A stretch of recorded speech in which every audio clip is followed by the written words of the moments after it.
here with Danny Gargan at Saratoga Racetrack for the Belmont Festival Week.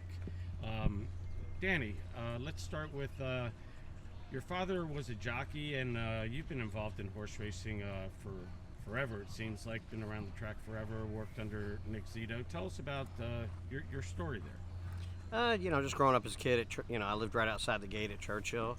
I worked for several different trainers as a young kid, just learning.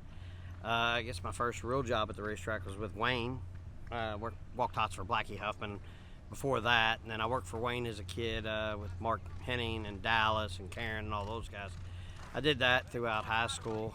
Used to just work, in the off season, all the way, I started in middle school, and worked there, and then was going to go to work for Jeff, and then things changed, and ended up going to work for Nick for several years, and was an assistant for him, and left there to be a jock's agent, and then got lucky enough to start training on my own.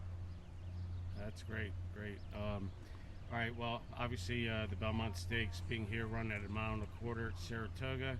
You've got what I consider one of the favorites in Dornoch. I think he kind of had talk to us about the trip in the Derby, because I think he had a little bit of a rough trip there, and then tell us how you think he's progressed since then and coming into this race. Well, it's unfortunate. We drew the one hoe, and that's a really tough spot to be in.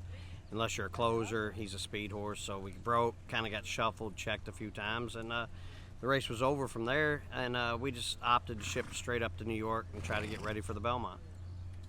Okay, and then in this race, you're going up against Seize the Gray, who more than likely D-Wayne's going to send him up front. You got a pretty aggressive jockey in Luis Saez. Where would you like to see your horse positioned? Well, obviously we want to keep his face clean, so I'd love to see him just sitting right off the outside of him. He has the one hole this time, so hopefully he breaks good, and he can get out there, and then we can sit right there next to him. All right, well, Danny, us at Pass the Wire, we always appreciate you making time for us. Best of luck this Saturday. Thanks so much.